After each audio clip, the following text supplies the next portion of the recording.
क्या भारत के पहले प्रधानमंत्री पंडित जवाहरलाल नेहरू को लेकर आपकी जानकारी दुरुस्त है? जानें उनके बारे में फैलाए गए झूठों के बारे में। कश्मीर मुद्दा हो या देश का बंटवारा, आज़ाद भारत के इतिहास की कमोबेश सभी समस्याओं के लिए जवाहरलाल नेहरू को खलनायक बनाए जाने का दुष्प्रचार हो रहा है। लेकिन क्या यही हकीकत है? भारत के प्रधानमंत्री जवाहरलाल नेहरू के बारे में ऐसे तमाम दुष्प्रचार किए जाते रहे हैं। साल 2015 में तो जवाहरलाल नेहरू के विकिपीडिया पेज से भी छेड़छाड़ की गई और ये सारी गलत जानकारियां डाल दी गई।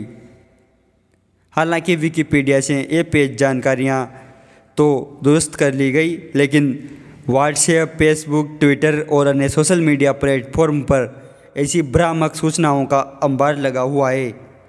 धीरे धीरे एक कपोल कथाएँ सोशल मीडिया और संघ की शाखाओं से निकलकर राजनीतिक मंचों पर भी जाने लगी।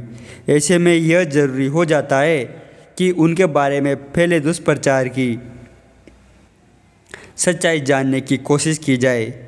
इन्हीं में से एक है नेहरू और पटेल की दुश्मनी के बारे में।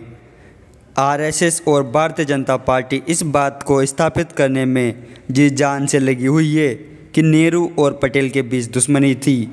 दोनों में पद और सत्ता आदि को लेकर कोई मतभेद, महत्वाकांक्षा और टकराव थे। इस बात में कितनी सच्चाई है? सभी सोचने समझने वालों में विभिन्न मुद्दों पर मतभेद होते हैं, लेकिन वैचारिक असहमति को मनभेद की तरह पेश करना लोगों को गुमराह करने जैसा है। नेहरू और पटेल में कई मुद्दों पर मतभेद थे। वैसे ही गांधी और नेहरू के बीच, गांधी और सुभाष चंद्र बोस के बीच, गांधी और भगत सिंह के बीच, गांधी और डॉक्टर भीमराव अंबेडकर के बीच। लेकिन इन वैचारिक असहमतियों का यह अर्थ कतई नहीं है कि ये नेता एक दूसरे के दुश्मन थे। इनमें से कई राजनेताओं के गहरे राजनीतिक मतभेद थे, लेकिन पटेल और नेहरू के बीच ऐसा कतई नहीं था। दोनों ही गांधी जी को अपना आदर्श मानते थे और दोनों ही कांग्रेस के कर्मठ कार्यकर्ता और नेता थे। आज़ादी के बाद पटेल लंबा जीवन नहीं देख पाए, लेकिन जीते जी वो हमेशा नेहरू को अपना नेता मानते रहे।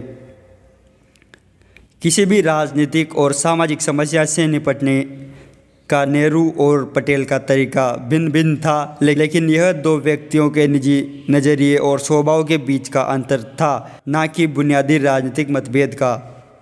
हमें यह नहीं भूलना चाहिए, नेहरू और पटेल दोनों कांग्रेसी थे और दोनों का राजनीतिक मतभेद आरएसएस, कम्युनिस्ट पार्टी और समाजवादी पार्टियों से था।